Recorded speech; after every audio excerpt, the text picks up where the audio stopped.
soalkannya bila kita ada kuasa. Tapi Dan kalau kita semuanya kekuatan. pro-presiden dalam UMNO, Datuk, siapa yang akan jadi check and balance nanti? Siapa? Kalau semuanya pro-presiden dalam Siapa UMNO. pro-presiden? Saya bukan pro-presiden. Kita pun pernah kena pecat dengan presiden. Saya dah beritahu. Dan kita nak tambah sikit. Okay. Kita lihat pilihan raya di Melaka contohnya. Ada di antara yang dicalonkan adalah orang yang lantang menentang presiden. Khairira Abu Zahar, calon Ketua Puteri. Dia lantang menentang presiden. Dia lebih mirip pada H2O. Kita lihat Dr. Akmal pun sebelum ni lantang mengkritik presiden. Mereka berdua dicalonkan dalam pilihan raya. Maknanya presiden sendiri pun tidak ada rasa nak berdendam. Dia fikir tentang siapa yang winnable candidate, ada ciri-ciri winnable, acceptable, likeable, kan? Dia tetap calonkan. Di Johor, benda yang sama berlaku. Yeah. Di pilihan raya negeri pusat, kita lihat banyak calon-calon yang pro kepada YB Khairi Jamaluddin. Begitu juga dengan Isyamuddin Tun Nusin. Yeah. Mereka berpeluang menjadi calon pilihan raya. Walaupun banyak tapisan dilakukan, tapi kita lihat lepas pilihan raya, masih ada 10 orang yang khianat kepada parti dan memberikan SD kepada Tan Sri Muhyiddin selepas dipengaruhi oleh Isyamuddin Tun Nusin.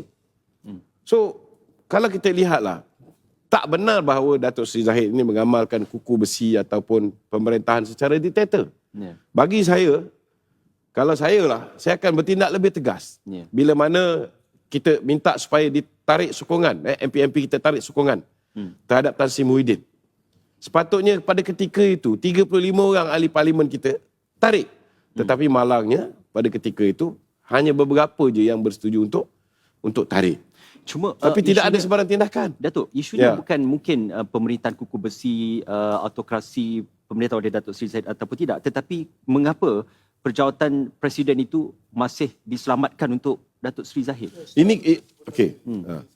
Saya nak tambah sikit lah. Ya.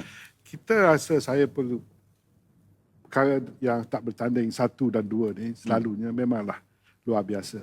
Ya? Ya. Sepatutnya, lazimnya semua bertanding lah. Ya. Sepatut. Tetapi kita bukan ada dalam keadaan lazim. Kita dalam keadaan tenat. Ya. Seperti yang disebutkan oleh Datuk Lokman. You know? Kita kalah tu satu hal. Tetapi kita kalah sebab musuh dalaman.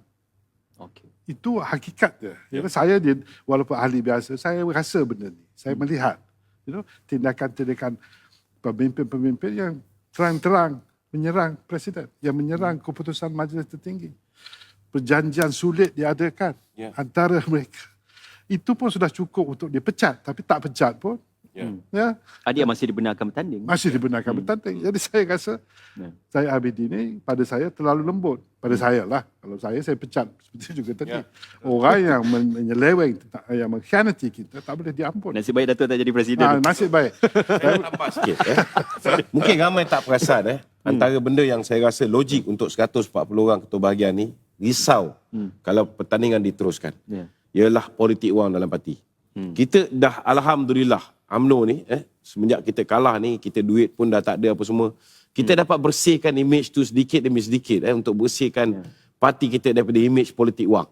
Malangnya kita tahu, dalam pilihan raya lepas sendiri pun, musuh kita yang menjadi rancak sebagai penyogok wang secara berskala besar. Dengan kekuatan keuangan yang mereka ada. Dengan hari ini pendedahan demi pendedahan, bagaimana seorang demi seorang pemimpin-pemimpin yang rapat dengan pemimpin Perikatan Nasional dihadapkan ke muka pengadilan. Dengan dana yang mereka gunakan untuk menyogok perwakilan pengundi pada pilihan raya akan datang. Ya. Hari ini, sekiranya berjaya ditumbangkan Presiden UMNO, maka kita boleh tumbangkan kerajaan. Maka apa yang kita takut ialah duit yang begitu banyak. Kalau mereka boleh sogok pengundi, apatah lagi lebih kurang 160,000 orang perwakilan. Ya. Ini yang paling bahaya. Dan UMNO akan jadi lebih dahsyat, lebih buruk.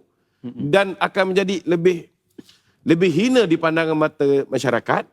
Sekiranya budaya politik wang ini akan tular seperti mana kita lihat sepanjang tempoh pilihan raya yang lepas. Kan? Wallahi saya undi PAS. Lepas tu ulur duit.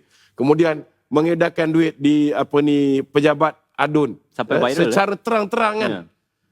Cuba bayangkan kalau kita benarkan jawatan presiden dan timbalan dipertandingkan. duit yang digunakan, yang diperolehi oleh Perikatan Nasional digunakan untuk support calon-calon yang ditaja oleh Perikatan Nasional dalam parti kita. Okay. What will happen to the image of this party? Okey. Lagi teruk. Okey.